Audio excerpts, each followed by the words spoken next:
Thank you, Mr Speaker. My question's to the Premier. Premier, this week you announced a $750 million stadium to be built within 5 years and $1.5 billion for housing to be built in 10. Why do you consider a stadium a more urgent need than housing? Why are you spending the same amount each year on a fancy stadium with a retractable roof as you are on homes during a housing crisis? Why is it going to take twice as long to build homes for Tasmanians who desperately need them than it is a massive stadium that, if it is ever built, will be empty for most of the year? Honourable Premier. Gee, that's... I thank the Leader of the Greens for that question. And look, your question doesn't surprise me. I know that you've taken a view in terms of supercars. You're going to just lob into personal attacks? You've taken a view in terms of football in the past. This is one time that I would have hoped that you could have been aspirational, that you could have acknowledged, that on the one hand, earlier this week, the government announced the most significant... Premier, if you could, through the chair, please. I'm trying to make it so that Miss O'Connor isn't incited into making some interjections, so if you could, through the chair. Well, that's ruined my strategy there, Mr Speaker. Exactly. All politics all the time. Through you, Mr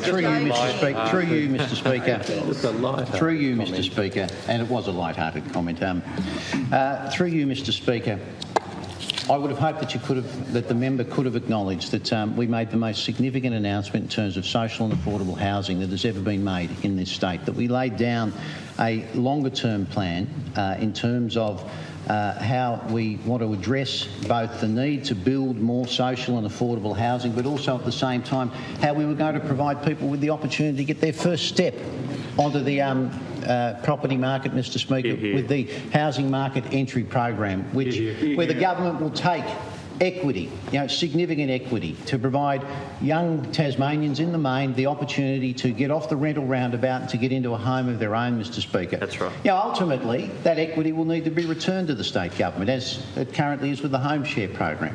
But it is a fantastic opportunity to break the cycle. In a state of this size, Mr Speaker, time scale can be against us, but in this instance, we have the opportunity, I think, that some of the larger jurisdictions don't have. And so, Mr Speaker, in terms of the stadium announcement, the fact that's there that the member walks past are that, one, the construction of that stadium will provide significant job opportunities. Two, significant economic opportunities, Mr Speaker. And thirdly, it will provide for young Tasmanians, boys and girls, men and women, the opportunity to be aspirational and subject to, and again, as the stadium is subject to gaining an AFL licence, Mr Speaker, will provide the opportunity for young Tasmanians, regardless of who they are or where they live, to have the same opportunities that other kids in other states have as well, Mr Speaker. And I would have thought that that was something that the member for Clark and the Leader of the Greens could have also supported. This is about putting a flag on top of the hill, as Clarko said. And what will happen is that we will broaden and strengthen the base socially, economically, and in terms of sport, yes, for community sport as well.